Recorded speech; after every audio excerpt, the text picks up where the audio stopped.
नमस्कार मित्रों, जय माता दी, जय श्री कृष्णा। स्वागत है आप सभी का हमारे YouTube चैनल पवन पुत्र एस्ट्रोलॉजी में।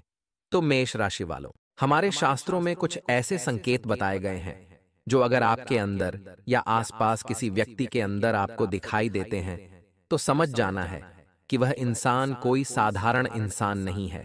उसके ऊपर भगवान की विशेष कृपा है और उसका सानिध्य, देवी शक्तियों का आशीर्वाद आपको भी फर्श से अर्श पर पहुंचा सकता है। यह बात तो हम सभी जानते हैं कि हमारे आसपास कुछ लोग ऐसे होते हैं जो बहुत भाग्यशाली होते हैं। ईश्वर की कृपा उनके ऊपर लगातार बनी रहती है। उनके आसपास कुछ ऐसा शक्ति का वातावरण होता है जो हमें दिखाई तो नहीं देता है, लेकिन यह उनकी बहुत मदद करता है। इसे हम भगवान का साथ कह सकते हैं। भगवान उनका स्वयं मार्गदर्शन करते हैं, उनकी हर मुश्किल परिस्थिति में मदद करते हैं। जी हाँ दोस्तों, ऐसा शायद इसलिए भी होता होगा कि इंसान अपने पिछले जन्मों में कई ऐसे पुण्य कर्म करते चला आ रहा होता है जिसके बारे में उसे इस जन्म में पता नहीं होता। लेकिन भगवान तो सब कुछ जानते हैं, तो उसकी पवित्र आत्मा की मदद करने के लिए भगवान स्वयं उसकी मदद करने के लिए आ जाते हैं। और हम जैसे साधारण मानवों को वह इंसान एक भाग्यशाली इंसान जैसा दिखाई देता है। जी हाँ दोस्तों, हमें याद रखना चाहिए कि ईश्वर की यह शक्ति केवल उन्हीं लोगों की मदद करती है, उन्हीं का साथ देती है जो स्वयं तो सत्य के मार्ग पर चलते ही हैं, लेकिन दूसरों को भी सत्य के मार्ग पर चलने के लिए हमेशा प्रेरित करते रहते हैं। कभी भी किसी भी गलत का साथ नहीं देते, चाहे उनका कितना ही बड़ा फायदा हो, चाहे उनका कितना ही बड़ा नुकसान क्यों ना हो जाए। जी हाँ दोस्तों, तो आपको कैसे पता चलेगा कि वह दैवीय शक्ति या ईश्वर की शक्ति आपके साथ है या नहीं है? कोई महाशक्ति आपका मार्गदर्शन कर रही है कि नहीं कर रही? जी हाँ दोस्तों, आपने कई बार ऐसा देखा होगा कि बड्ढे बड्ढे हादसों में, बड्ढी बड्ढी दुर्घटनाओं में भी कुछ लोग साफ बच निकलते हैं और लोग आश्चर्य में पड्डीडीडीएच जाते हैं कि यह इंसान कैसे जीवित बच सकता है। तो यह इंसान इसलिए जीवित बचा क्योंकि इसका साथ वह अलौकिक शक्ति दे रही थी जो इसका बुरा कभी भी होने नहीं देगी। यह अलौकिक शक्ति उस इंसान की मदद करने के लिए, रक्षा करने के लिए हमेशा तत्पर रहती है और हर समय उसके साथ होती है। दोस्तों, आप माने या ना माने, लेकिन दैवीय शक्तियां हमारे आसपास हर समय मौजूद होती हैं। लेकिन कभी-कभी हम अनजाने में ही या अज्ञानतावश उन शक्तियों के द्वारा दिए जाने वाले संकेतों को पहचान नहीं पाते हैं और अपने मन की ही करते रहते हैं, जिसका नतीजा ये होता है कि कभी-कभार ईश्वरीय शक्तियां हमसे नाराज होकर दूर भी चली जाती हैं। फिर हमारा विनाश तय है, या यूं कहें कि हम विनाश की ओर अपना रास्ता खुद ही बना लेते हैं। तो दोस्तों, ये वीडियो आपके लिए बहुत बड़ा मार्गदर्शन करेगा, क्योंकि आज के इस वीडियो में हम आपको 1, 2, 3 नहीं 8 ऐसे संकेत बताने जा रहे हैं जो हमारे शास्त्रों में भी कई बार वर्णित हैं। और इन संकेतों को जानने के बाद आप यह जान जाएंगे कि वह दैवीय शक्ति आपका साथ दे रही है या नहीं। कहीं ऐसा तो नहीं कि दैवीय शक्ति ने आपका साथ तो दिया, लेकिन आपने अज्ञानतावश उसे पहचान नहीं पाया और अब वह आपसे दूर जा चुकी है। तो ऐसे में आपको क्या करना चाहिए? जी हाँ दोस्तों, इसका भी उपाय है। तो सबसे पहले वीडियो में हम आपको ये 8 संकेत बताएंगे, और यदि आपके जीवन में इनमें से 1-2 संकेत भी दिखाई देते हैं तो आप समझ जाइए कि अभी भी वह अलौकिक शक्ति आपके साथ है। और यदि इनमें से कोई भी संकेत आपको अपने जीवन में न दिखाई दे तो समझ जाइए कि वह अलौकिक शक्ति आपका साथ छोड़कर जा चुकी है। जी हाँ दोस्तों, तो हम आपको वीडियो के अंत में बताएंगे कि आपको क्या करना है, कैसे उस अलौकिक शक्ति को पुनः आप अपने पास बुला सकते हैं। क्योंकि जिसके साथ ईश्वरीय शक्ति होगी वही इंसान एक सुखमय जीवन जी पाएगा, अन्यथा यह संसार उसके लिए एक नर्क के समान हो जाएगा। आगे की वीडियो बहुत गंभीर है और बहुत मेहनत से तैयार की गई है। अंत तक अगर आप देखेंगे तो आपको सब कुछ समझ आ जाएगा कि आखिर आपके जीवन में इतना दुख क्यों है, पीड़ा क्यों है, और किस प्रकार आप देवीय शक्तियों का आशीर्वाद पा सकते हैं। लेकिन सर्वप्रथम माता रानी के भक्त वीडियो को लाइक अवश्य करें और कमेंट बॉक्स में जय माता दी सच्चे मन से लिखें, और वीडियो को अंत तक देखते रहें। हम जानते हैं कि आपके जीवन में लंबे समय से पीड़ाओं का दौर चल रहा है, कष्ट का दौर चल रहा है। लेकिन दोस्तों, कई बार ऐसा होता है कि हमारे जीवन में जो तकलीफें होती हैं, जो पीड़ाएं होती हैं, उनका कहीं ना कहीं कारण हम ही होते हैं। जी हाँ दोस्तों, बात थोड़ी सी कड़वी अवश्य है, लेकिन सत्य है, और सत्य कभी कभार कड़वा भी होता है। तो आपको यह विचार करना चाहिए कि आपने कौन सी बड़ी भूलें की हैं। हम समय समय पर आपका मार्गदर्शन तो करते ही रहते हैं। तो चलिए दोस्तों, वीडियो में आगे बढ़ते हैं और आपको बताते हैं कि कौन से हैं वो 7 संकेत जिनको जानने के बाद आप समझ जाएंगे कि आप एक साधारण इंसान नहीं हैं। आपको भगवान ने चुना है और भगवान की शक्ति आपके साथ हमेशा रहती है। जी हाँ दोस्तों, तो सबसे पहला संकेत रहेगा कि आपको सपने में सांप दिखाई देंगे। जी हाँ दोस्तों, और वैसे तो सांपों का दिखना सपने में एक साधारण सी बात होती है, लेकिन हमें यह ध्यान देना है कि हमारे सपने में सांप किस प्रकार के दिखाई दे रहे हैं। यदि हमें अपने सपने में सफेद रंग का सांप, हरे रंग का सांप या फिर चांदी जैसा चमकीले रंग का सांप भी दिखाई देता है, तो आप समझ जाइए कि यह स्पष्ट संकेत है कि भगवान भोलेनाथ आपको बुला रहे हैं और भगवान महादेव की शक्ति आपके साथ है। और यदि बार बार आपको ऐसे सपने बार बार आ रहे हैं, तो समझ जाइए कि शक्ति आपको बुला रही है, आपके पास है। ऐसे सपने इस बात का संकेत होते हैं कि आने वाले समय में आपके पास अपार धन दौलत आने वाली है। आपकी दरिद्रता, पैसे की, रुपये की तंगी हमेशा के लिए समाप्त होने जा रही है। मित्रों, आने वाले भविष्य में आप कुछ ऐसे काम करेंगे जो दूसरों से बिल्कुल हटकर होंगे, और उन्हीं कार्यों की वजह से आपका समाज में एक विशेष वर्चस्व बनेगा और मान सम्मान बढ़ेगा। ऐसे में आपको यह करना चाहिए कि भगवान महादेव के मंदिर आपको रोज जाना चाहिए और शिवलिंग को आपको जल अर्पित अवश्य करना चाहिए। बेलपत्र और जल का अर्पण भगवान महादेव को बहुत प्रिय है। ध्यान से सुने। अब दूसरा संकेत। दूसरे संकेत में यह है कि आप अपने दैनिक कार्यों में जब लिप्त रहते हैं, लीन रहते हैं, उस समय भी अनायास ही आपके मन से भगवान का नाम निकलने लगता है, या फिर कोई भजन आपके मन से अचानक निकलने लगता है, आप उसे गुनगुनाने लगते हैं। आप भले ही भगवान की पूजा पाठ रोज न कर पाएं, लेकिन भगवान की पूजा पाठ में आपका मन बहुत लगता है। जैसे कि आप भले ही रोज मंदिर न जा पाएं, लेकिन जब भी आप मंदिर जाएं तो आपको बहुत अच्छा महसूस हो। यहाँ तक कि भगवान के दर्शन करते करते अचानक आपके रोंगटे खड़े होने लगें, या फिर आपकी आंखों से आंसू चलने लगे। ये बहुत बड़ा संकेत है कि भगवान की अलौकिक शक्ति आपके साथ है और उसने आपको चारों तरफ से घेर रखा है, और भगवान चाहते हैं कि आप उनके ऊपर से अपने विश्वास को हटने न दें। हमेशा उनके ऊपर अटूट विश्वास बनाए रखें और अपने हर एक सुख दुख और परिस्थिति को भगवान के ऊपर छोड़ दें। जी हाँ मित्रों, ऐसे में आपको जिस भी ईश्वर में, जिस भी भगवान में रुचि है, उनके मंदिर रोज जाना चाहिए और पूजा आराधना पूरे विश्वास के साथ करना चाहिए। और आपके जीवन में जो भी मुसीबतें हैं, जो भी कष्ट हैं, उन्हें खुले दिल से अपने भगवान को बताना चाहिए, तो इससे भगवान बहुत खुश होते हैं। आप जब भी भगवान के मंदिर जाएं, तब उन्हें यूं मत कहिए आपको क्या चाहिए, बल्कि अपनी एक एक पीड़ा उन्हें बताइए। फिर देखिए, आपकी जिंदगी के सारे दुख एक एक करके खत्म होने लगेंगे। ऐसे स्वप्न आना इस बात का प्रतीक होते हैं कि आप आने वाले समय में एक विलक्षण प्रतिभा के स्वामी बनने वाले हैं। आपके अंदर एक ऐसी शक्ति आने वाली है जिससे आपको भविष्य में होने वाली घटनाओं के बारे में पहले से ही आभास होना शुरू हो जाएगा। यह अलौकिक शक्ति आपको स्वयं ईश्वर देने वाले हैं। लेकिन यह होगा तभी जब आप अपने भक्ति के, ज्ञान के और ईश्वर में आस्था के स्तर को और बढ़ाएंगे और ज्यादा से ज्यादा ईश्वर से जुड़ जाएंगे। जी हाँ दोस्तों, अब अगला संकेत यानी चौथा संकेत। दोस्तों, कुछ लोग ऐसे होते हैं जिनके मन में किसी भी चीज के लिए लालच नहीं होता और वे अपनी जिम्मेदारियों को भली भांति जानते हैं।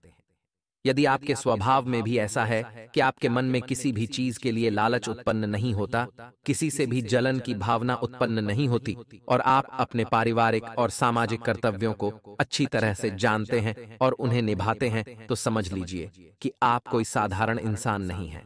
आपको ईश्वर ने चुना है। ऐसे इंसान को किसी की तकलीफ देखी नहीं जाती। हर एक इंसान की तकलीफ में वह दुखी होने लगता है और वह सबकी मदद करना चाहता है, और जितनी उसकी क्षमता है उस क्षमता से भी अधिक वह दूसरों की मदद करने की कोशिश करता है। जी हाँ दोस्तों, ऐसा इंसान किसी भी कमजोर की, दीनहीन की कभी भी अवहेलना नहीं करता, मजाक नहीं उड़ाता, उल्टे उनकी मदद ही करता रहता है। यदि आपके अंदर भी यही संकेत है, तो आप समझिए कि आप भी कोई साधारण इंसान नहीं हैं। जी हाँ दोस्तों, अब सुनिए। पांचवा संकेत ये बहुत ही खास है दोस्तों। यदि दैवीय शक्ति आपके साथ है, तो आपको पूर्वाभास होना शुरू हो जाएगा। जी हाँ दोस्तों, यानी आने वाले अच्छे या बुरे समय का आपको पहले से ही एहसास हो जाएगा। यदि आपके साथ या फिर आपके परिवार के या आपके मित्र के साथ भविष्य में कुछ बुरा होने वाला है, तो आपको पहले ही इसके संकेत मिलना शुरू हो जाएंगे। प्राकृतिक शुभ या अशुभ दृश्य आपको दिखाई देने शुरू हो जाएंगे। आप कुछ बेचैन से हो जाएंगे और आप अपने उस मित्र या साथी से यह कहेंगे कि वह कुछ रुक जाए, ऐसा काम न करें, क्योंकि आपको अच्छा नहीं लग रहा, आपको कुछ समस्या महसूस हो रही है। जी हाँ दोस्तों, ये पूर्वाभास यदि आपको हो जाता है, तो आप समझिए कि आप कोई साधारण इंसान नहीं हैं। जी हाँ दोस्तों, अब छठा संकेत कभी कभी आपके साथ ऐसा होता होगा कि आप कहीं जा रहे हैं या आप कहीं टहल रहे हैं या बैठे हैं। तभी अचानक आपको एक अच्छी मधुर सुगंध का एहसास होता है, जैसे कि धूप का, पुष्प का या फिर कपूर की सुगंध का एहसास होता है। कभी कभी पान की सुगंध का भी आपको एहसास होता है। जी हाँ दोस्तों, हालांकि इन सुगंध का कोई स्रोत नहीं होता आपके आसपास, तब भी आपको यह सुगंध महसूस होती है और बहुत ही स्पष्ट महसूस होती है, और आपके आसपास के लोगों को यह सुगंध बिल्कुल भी महसूस नहीं होगी, बस आपको ही महसूस होगी।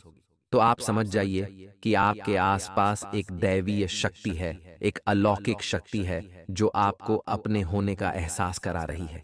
यदि आपके साथ ऐसा होता है, तो आपको हम सलाह देंगे कि आप जितना हो सके उतना सत्य के मार्ग पर चलें। सब कुछ आपको भगवान स्वयं ही देंगे और समय आने पर देंगे।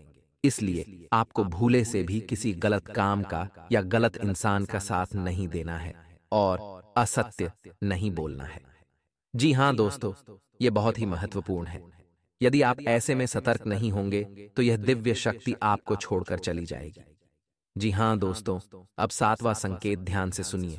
शायद आपके साथ कभी कभार ऐसा अवश्य होता होगा कि आपकी ब्रह्म मुहूर्त में अचानक आंख अवश्य खुल जाती होगी। हो सकता है रोज ऐसा न हो, लेकिन अक्सर ऐसा अवश्य होता होगा कि 3 से 5 बजे के बीच में सुबह की आपकी आंख अचानक से खुल जाती होगी। जी हाँ दोस्तों, ऐसा इसलिए होता है क्योंकि ब्रह्म मुहूर्त में दैवीय शक्तियां बहुत प्रबल होती हैं, और जब आपके साथ दैवीय शक्ति होती है, अलौकिक शक्ति होती है, तो वह चाहती नहीं कि आप उस समय पर सोती रहें, क्योंकि जितना ज्यादा आप सोएंगे उतना ज्यादा आप अपना विनाश करेंगे। जी हाँ दोस्तों, सोना बहुत आवश्यक है, लेकिन जरूरत से अधिक सोना ठीक नहीं। तो वह दैवीय शक्ति यह चाहती है कि आप ब्रह्म मुहूर्त में जागें और भगवान की आराधना करें, पूजा पाठ करें और अच्छे विचार अपने मन में लाएं, ताकि वह दैवीय शक्ति आपकी मदद कर सके।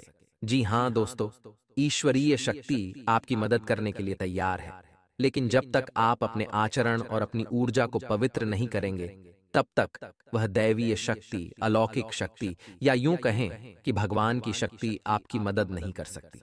वह आपके साथ तो रहेगी, लेकिन आपकी मदद नहीं कर पाएगी। जी हाँ दोस्तों, अब आठवां और बहुत ही खास संकेत। दोस्तों, इस भागदौड़ भरी दुनिया में आप अपने दैनिक कार्यों में लीन रहते हैं, लिप्त रहते हैं, लेकिन आपको अचानक दिन के किसी वक्त ऐसा लगता है जैसे आप बिल्कुल खामोश हो जाएं, सारे कार्य छोड़ दें और एकांत में चले जाएं और कुछ समय बिल्कुल शांत रहें, मौन रहें, कुछ न कार्य करें और न ही किसी कार्य के बारे में सोचें। यानी एक तरह से कहा जाए तो आप ध्यान की ओर अग्रसर होने का मन बनाएं। यदि आपके साथ ऐसा होता है, तो आप समझ जाइए कि निश्चित तौर पर वह दिव्य शक्ति आपके साथ है और वह आपको इस दुनिया की भाग दौड़ से खींचकर अपनी ओर ले जाना चाहती है। ऐसे में आपको यह करना चाहिए कि जब कभी भी समय मिले, आपको तो एकांत में बैठकर ध्यान अवश्य करना चाहिए, क्योंकि जब जब आप आंखें बंद करके ध्यान करेंगे, तब तक वह दैवीय शक्ति प्रबल होगी और आपकी आत्मिक शक्ति से जुड़कर वह आपके न केवल इस जन्म को, बल्कि आने वाले कई जन्मों को भी सुधार देगी। जी हाँ दोस्तों, भगवान की शक्ति, ईश्वर की शक्ति हमें केवल इस जन्म में नहीं मिलती है, वह हमारे कई जन्मों से हमारे साथ है और आने वाले कई जन्मों तक हमारे साथ रहेगी। लेकिन हमारे आचरण ही यह तय करेंगे कि वह शक्ति हमारी मदद कर पाएगी या नहीं कर पाएगी। जी हाँ दोस्तों, तो अब आपको ठंडे दिमाग से यह विचार करना है कि इनमें से कौन से लक्षण हैं जो आपको अपने जीवन में दिखाई देते हैं, और आपको हमें कमेंट करके भी बताना है कि आपके साथ इनमें से कौन से घटनाएं या कौन से लक्षण घटित होते हैं। जी हाँ दोस्तों, हमें जानकर बहुत अच्छा लगेगा, और यदि आपको हमसे किसी प्रकार का मार्गदर्शन चाहिए तो आप कमेंट करके अपने प्रश्न पूछें। हम आपकी मदद करके बहुत खुश होंगे, हमें बहुत अच्छा लगेगा। अब हम आपको बता दें कि यदि आपको इनमें से एक भी लक्षण दिखाई नहीं दिए हैं, तो आप समझ जाइए कि दैवीय शक्ति आपका साथ अब नहीं दे पाएगी, क्योंकि वह आपसे दूर जा चुकी है। क्योंकि कहीं ना कहीं आपके आचरणों में कोई ना कोई कमी अवश्य रही होगी, जिससे वह दैवीय शक्ति निराश होकर आपसे दूर जा चुकी है। तो अब आपको एक एक करके अपने आचरणों का आंकलन करना है, और आपको अपनी हर एक गलती का पश्चाताप करना है और उसे बदल देना है। तो सबसे पहला कार्य जो आपको करना है वह ये होगा कि आपके हाथों से किसी का भी अपमान ना हो जाए, खास तौर से किसी दीनहीन का, किसी गरीब का, और महिला का अपमान आपसे भूलकर भी ना हो। जितना हो सके उतना आप सत्य की राह पर चलें। आप बिल्कुल भी झूठ बोलकर धन अर्जित करने की कोशिश न करें, अन्याय से सफलता हासिल करने की कोशिश न करें।